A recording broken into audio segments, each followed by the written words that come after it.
वास्तव में किसी स्थान, किसी प्रांगण या किसी व्यक्ति विशेष माहौल में नंदोत्सव नहीं मनाया जाता। नंदोत्सव का दूसरा नाम आनंदोत्सव है और आनंदोत्सव सदा हृदय में ही होता है। आप सब लोग 3 दिन की कथा सुनकर के चौथे दिन तक इतने आनंद में हो जाते हैं कि जैसे ही वक्ता व्यास मंच पर बैठ करके गाना प्रारंभ करता है, नंद घर आनंद भयो, तो अपने आप ही वह उत्साह प्रकट हो जाता है। कई बार ऐसा देखा गया, अस्वस्थ व्यक्ति, चाहे वो शरीर से अस्वस्थ हो, मन से अस्वस्थ हो, बुद्धि से अस्वस्थ हो, लेकिन जब नंदोत्सव का प्रसंग आता है तो वह भी नाचने लगता है। क्यों? क्योंकि उसका शरीर या उसका स्वास्थ्य उचित होना आवश्यक नहीं, उसका हृदय होना आवश्यक है, और हृदय जब लग जाता है तो आनंदोत्सव मनता है। दूसरी बात, दुनिया के किसी भी उत्सव को मनाने के लिए बहुत व्यवस्थाएं चाहिए।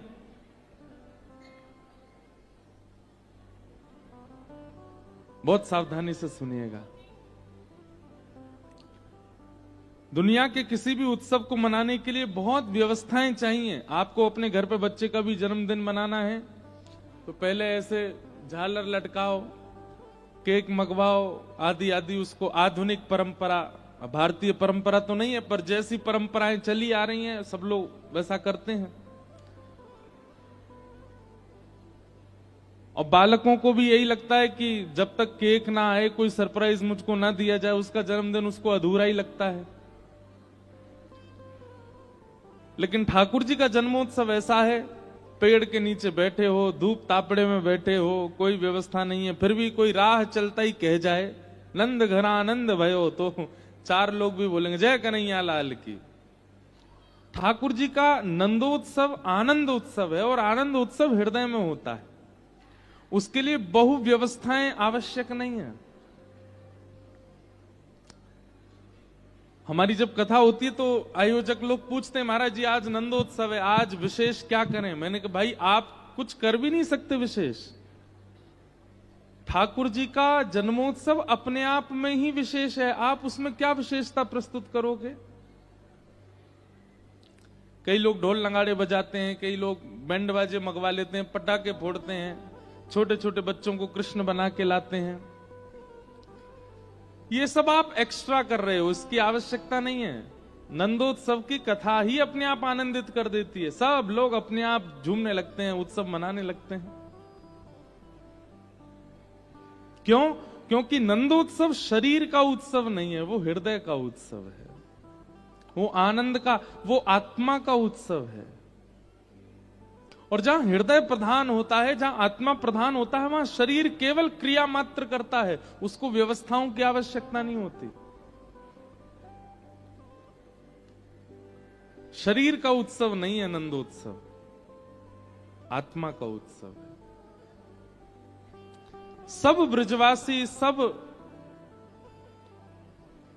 गोकुल निवासी इतने आनंद में आ गए हैं, जैसे ही सुना है कि नंद बाबा के लाला भयो है, सबका हृदय रूपी मयूर नृत्य करने लगा। संभवतः हमें ऐसा लगता है कि नंद उत्सव के बाद, ठाकुर जी के प्रादुर्भाव के बाद आज तक ऐसा कोई समाचार प्रस्तावित ही नहीं हुआ जिससे सब कोई प्रसन्न ना हुए हों।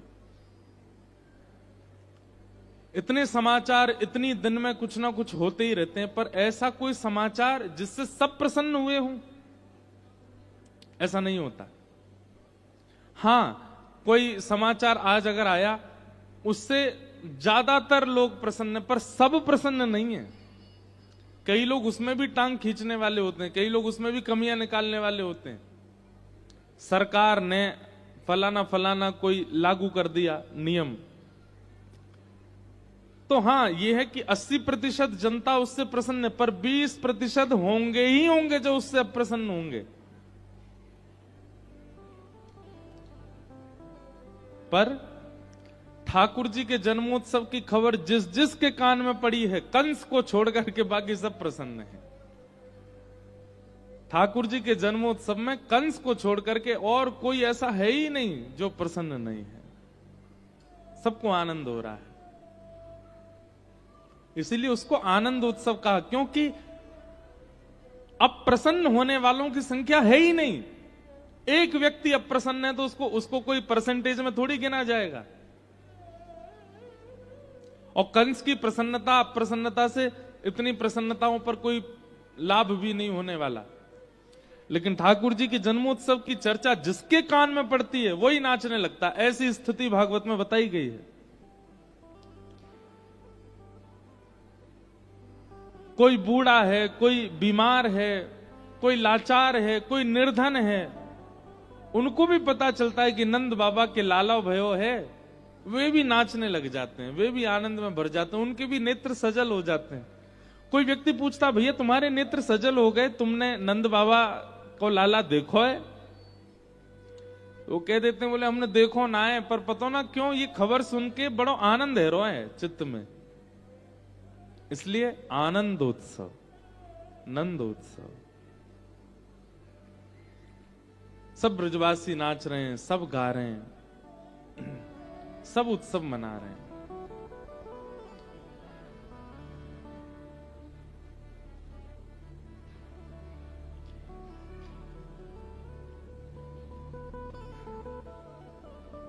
कई सारे नंदोत्सव की बधाइयां गाई जाती हैं। एक बधाई हमारे पुष्टि मार्ग में गाते हैं,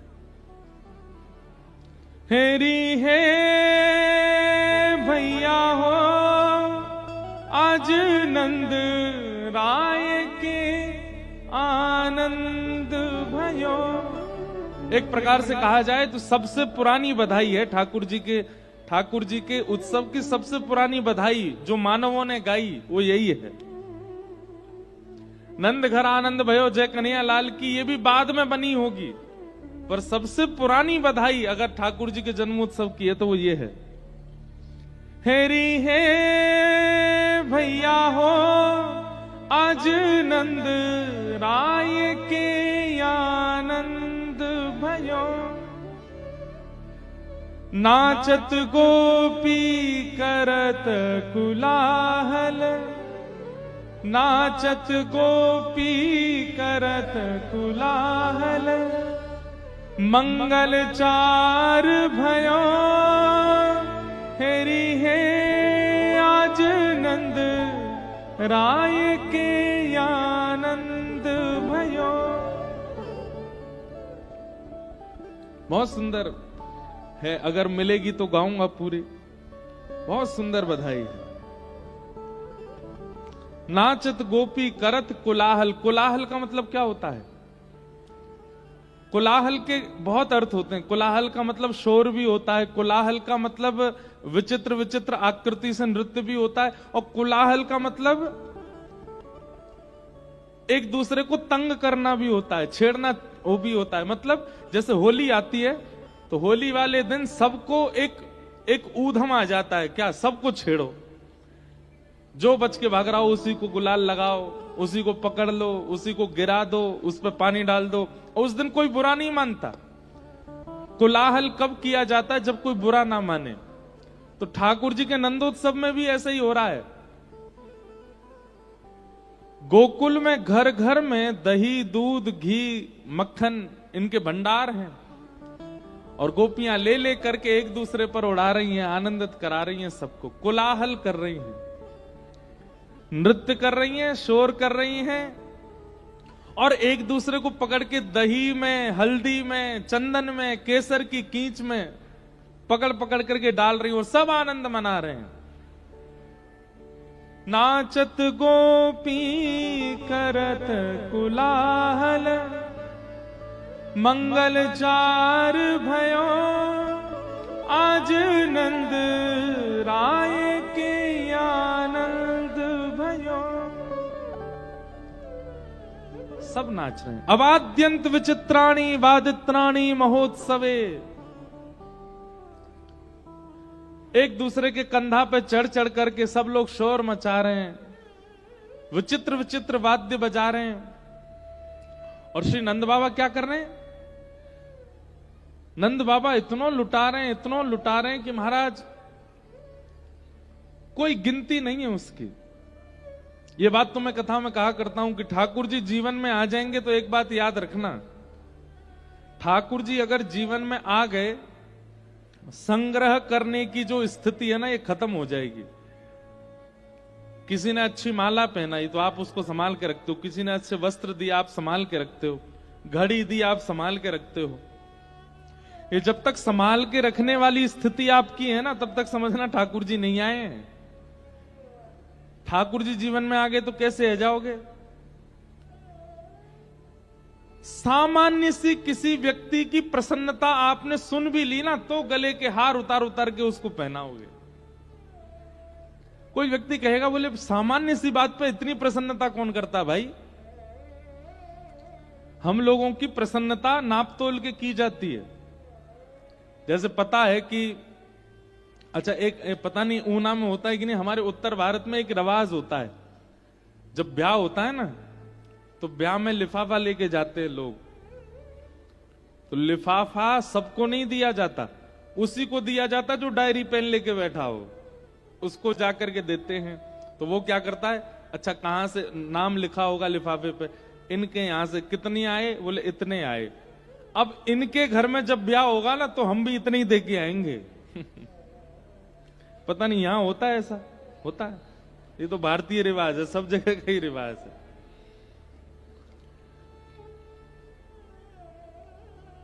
एक बार कहीं ब्याह था तो मैं ज्यादा ले जा रहा था, तो हमारे घर के एक सदस्य बोले, ए भाई इतना क्यों ले जा रहे हो? मैंने कि ठीक है, हमारे अच्छे मित्र हैं। नहीं नहीं देखो डायरी में ये जब आए थे हमारे यहाँ इन्होंने इतना ही दिया था, इतना ही दो। तो ये भी एक अद्भुत रिवाज है।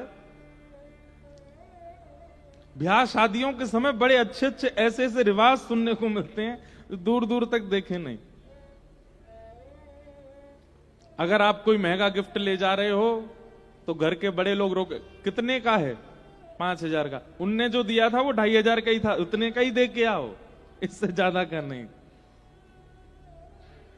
और एक और बात होती है, जैसे कहीं ब्याह में, अब मैं तो कहीं नहीं जा पाता, ब्याह शादियों में कहीं नहीं जाता, और घर पे भी होता हूं तो भी नहीं जाता, 2 दिन के लिए तो घर ही जाते हैं।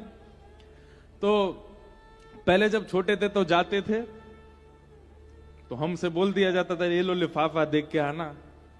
जो लौट के आते तो घर वाले पूछते किसको दे के आए थे? मैंने कहा वो एक अंकल खड़े थे उनको दिया। डायरी पेन नहीं थी उनके हाथ में? मैंने कहा नहीं वो तो नहीं थे। अरे कहां, किसको भेज दिया हमने? ये लिखवा के ही नहीं आया वहां पे हमने कितने दिए। ऐसा एक रिवाज पुराने मतलब भारत में होता है कहीं कहीं, शादी ब्याहों में विशेष करके। पर ठाकुर जी अगर जीवन में आ गए ना, तो ये व्यवहार, इसको व्यवहार कहते हैं, इसको व्यवहार कहते हैं जो अभी हम बता रहे हैं। आप व्यवहार से ऊपर उठ जाओगे अगर ठाकुर जी जीवन में आ गए तो। आप घर वालों को बता के जाओगे 1500 का ही लिफाफा है, लेकिन जेब में 5,000 रख के जाओगे और दे आओगे। क्यों?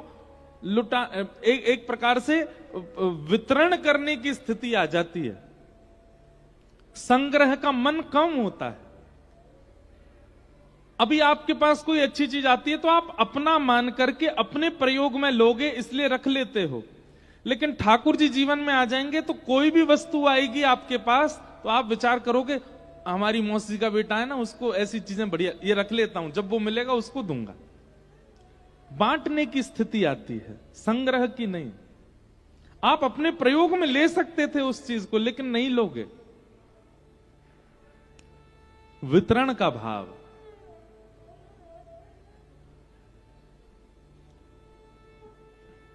संग्रहित नहीं। कितनों को देखा, स्वामी श्री हरिदास जी का चरित्र सुनो, हितरवंश महाप्रभु का चरित्र सुनो, सूरदास जी का चरित्र सुनो, कुम्मन दास जी का चरित्र सुनो।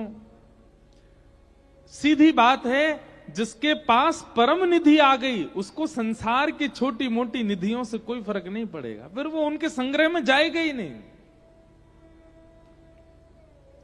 केवल एक चीज की संभाल करोगे फिर, और वो है भजन, वो है कथा, वो है सत्संग, उसको संभालोगे। बाकी उसके अलावा जो कुछ भी है वो दूसरों को ही बांटोगे, रखोगे नहीं।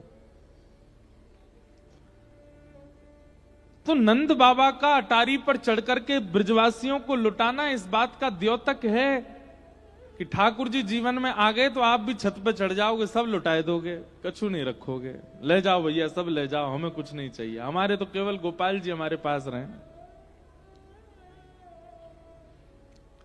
हम ऐसे ऐसे संतों के दर्शन करने जाते हैं, कई बार तो मैं नाम नहीं बताता क्योंकि संकेत भी कर देते हैं तो लोग बाग खोज लेते हैं। और कई हमारे ब्रज के ऋषि संत ऐसे हैं, उनको अच्छा नहीं लगता कि ज्यादा लोग उनके पास आए, ज्यादा ख्याति मिले। एक महापुरुष हैं, उनका मैंने दर्शन किया, वो भी 56 भोग बनाते हैं प्रतिदिन। प्रतिदिन 56 भोग अपने हाथ से बनाते हैं अपने ठाकुर जी की सेवा में, और ठाकुर जी को निवेदित करने के बाद जितना भोग आता है वो सब बंटवा देते हैं उस गांव में जिसमें वो रहते हैं। एक एक वस्तु, और स्वयं क्या पाते हैं पता है? बगल के घर में घिया की सब्जी और सूखी रोटी बनेगी, वो पाते हैं स्वयं। एक बार मैंने कि बाबा आपको कोलेस्ट्रॉल है, आपको शुगर है, कोई दिक्कत है, आप क्यों नहीं पाते? आप इतनी बढ़िया कचौड़ी बनाते हैं, पकौड़ी बनाते हैं, पूड़ी बनाते हैं, सब्जी बनाते हैं, मिष्ठान बनाते हैं, सब बांट देते हैं, स्वयं नहीं पाते। अरे लाला तू ना जाने, या जीव या लूली बाई पे भरोसा ना है मोए। कौन? लूली बाई। लूली बाई कौन है? जीव। सबसे खतरनाक हमारे शरीर में बिना हड्डी की लूली बाई। बोले यहाँ पे भरोसा ना है मोए, काउदना ज्यादा रस की अधीन है गई, सबरो भजन धरो रह जाएगो। और बनाते क्यों इतना पकवान? बोले मेरे ठाकुर जी को सुख रहे, उनको सुख मिले, और सुख बना करके इतना खर्चा करके सब में बांट देते हैं, स्वयं नहीं पाते। और पता है जब वो किसी को देते हैं ना, तो हर किसी को नहीं देते प्रसाद। जैसे आप गए दर्शन करने, तो आपको बुलाएंगे, इधर आओ, हाथ आगे करो, थोड़ा सा प्रसाद देंगे। ये भी एक अद्भुत बात है, थोड़ा सा प्रसाद देंगे और प्रसाद देंगे, पाओ। जैसे ही आप पाओगे, पाने के बाद अगर आपने ऐसा बोला बाबा अच्छो बनो है, फिर प्रसाद नहीं देंगे, बोले भग जाए आते, अब ना मिलोगे तो। ये भी एक तरीका है उनका। आपने जैसे ही उनको पवा दिया, जैसे ही आपको उन्होंने प्रसाद दिया, और आपने पाकर के अगर ये बोला बाबा ऐसा लग रहा है श्री जी ने अपने अधरामृत मिश्रित कर दिया या मैं, या फिर आपने ऐसा कहा कि बाबा आपकी प्रसादी ठाकुर जी ने स्वीकार कर ली, या फिर आपने ऐसा कहा बाबा आपको प्रसाद ठाकुर जी पाकर के आनंदित में है गए होंगे आज, तो आपको प्रसाद मिलेगा, नहीं तो नहीं मिलेगा। आपने अगर ये कहीं अच्छा बनाए तो वो ये कहेंगे कि तुम अपनी जीवा से पूछ रहे हो, तेरी जीव तो थोड़ी पूछ रहा हूं मैं, तू पाके ये बता श्री जी ने भोग लगाए हो कि नहीं आपको। अगर आपने ये बता दी तो आपको प्रसाद मिलेगा। गिने चुने लोग हैं, उन्हीं को ही प्रसाद देते हैं। कोई नया आ जाए तो उसको थोड़ा दे के पूछते हैं, पाओ, और पाने के बाद आप जो बोलोगे उस पे निर्धारित होगा कि आपको प्रसाद मिलेगा कि नहीं। ऐसे बाबा है। अद्भुत है भैया। ठाकुर जी जीवन में आ गए तो एक बात हमारी बहुत ध्यान से सुन लियो, दुनिया आपको एक नाम से प्रसिद्ध कर देगी, और वो है पागल। क्यों? क्योंकि संसार के जैसे व्यवहार हैं वो आपसे निभ नहीं पाएंगे, फिर आप एक अलग स्थिति में चले जाओगे।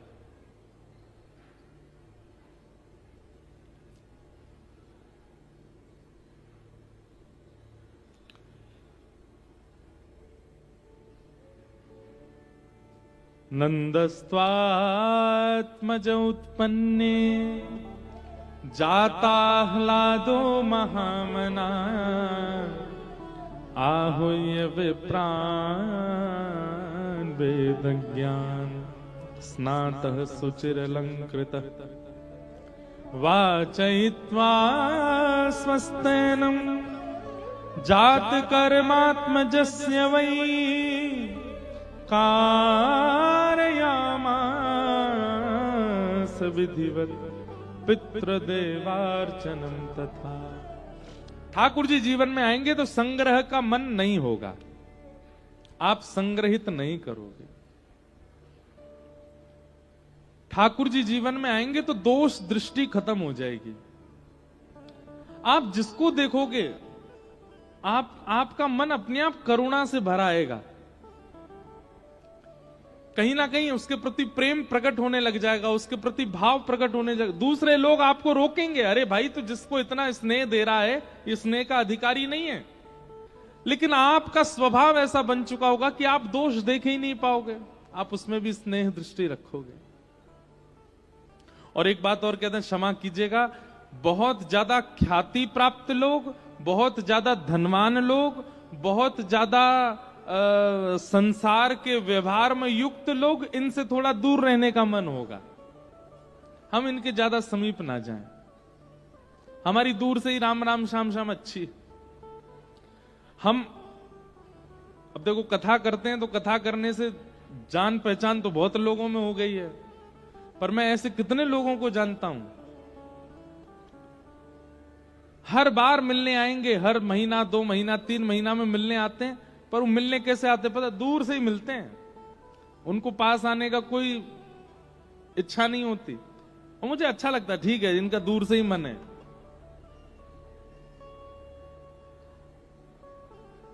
पास आके मिलने वाले बुरा ना माने, पर कई लोग दूर से ही राजी रहते हैं। और एक बात ये स्पष्ट है कि सम्मान स्नेह हमको दर्शनार्थियों में ही खड़े रखा जाता है, इसलिए हमारा प्रेम है उनसे। ठाकुर जी जीवन में आएंगे तो ये स्वाभाविक बन जाएगा कि आपको किसी के भी बहुत समीप जाने की इच्छा नहीं होगी, बस देख करके सुन करके उसी में ही राजी रहोगे। और विशेष रूप से ख्याति प्राप्त लोगों से तो दूर ही रहोगे। ठाकुर जी जीवन में आए तो ऐसा होगा, संग्रह की स्थिति नहीं होगी, सबसे थोड़ी दूरी रखने का स्नेह पूरा है, प्रेम इतना है चित्त में कि महाराज अगर प्रकट कर दें तो सामने वाला डूब जाए उस प्रेम में, लेकिन दूर ही रहोगे। बस्ती छोड़ एकांत बैठावे, बातन सो घबराही, ऐसो दुख दीजो ही माही। ठाकुर जी जीवन में आए तो ऐसा होगा। नंद बाबा आनंद कर रहे हैं, सबको बांट रहे हैं, लुटा रहे हैं। 6 दिन के ठाकुर जी हुए, पूतना नाम की राक्षसी आई। ना जाने कितने बालकों को अपने पयोधर का विष पिला करके मृत्यु देती हुई पूतना आई। जैसे ही गोकुल में आगमन हुआ, सब नाच रहे हैं, नंद घर आनंद भयो, जय कन्हैया लाल की, सब आनंद कर रहे हैं। लेकिन पूतना के आते ही उसके रूप को देख के, उसके सौंदर्य को, उसके स्वभाव के प्रति सब आकृष्ट होते चले गए, आकर्षित हो गए।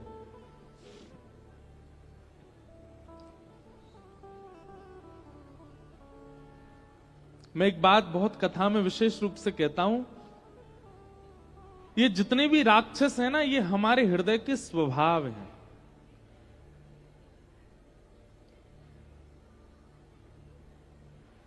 हमारे हृदय में ख्याति का, यश का, वैभव का जब मान प्रकट होता है तो हमारे भीतर का रावण प्रकट होता है, ऐसा मानना चाहिए। हमको ठाकुर जी में दोष दिखने लग जाए, ठाकुर जी की कथा में दोष दिखने लग जाए, ठाकुर जी के वैष्णवों में दोष दिखने लग जाए, तो हमारे चित्त का कंस प्रकट हो रहा है। हमारे भीतर सारे राक्षस हैं, उनके दोष, जिस दोष में हम ज्यादा प्रवृत्त होते चले जाते हैं, उसी दोष का प्रधान राक्षस हमारे चित्त में प्रकट हो जाता है। पूतना का दोष क्या है? कोई व्यक्ति है तो महालोभी, है तो महाकामी, है तो महाक्रोधी, है तो महा ईर्ष्यालु, लेकिन एक आवरण पहन करके चलता है, मुखौटा पहन के चलता है तो महाकामी, लेकिन ऐसा दिखाएगा कि महाराज परम तपस्वी है ये तो। है तो महाक्रोधी, लेकिन जब समाज में आता है, लोगों के बीच में आता है, तो ऐसा प्रदर्शन करेगा कि महाराज इससे ज्यादा दीन कोई नहीं है। है तो महाभोगी, लेकिन दिखाएगा ऐसा कि इससे बड़ा त्यागी कोई नहीं है। इसको एक सीधी भाषा में क्या कहते हैं? आडंबर, पाखंड। क्या कहते हैं? पाखंड।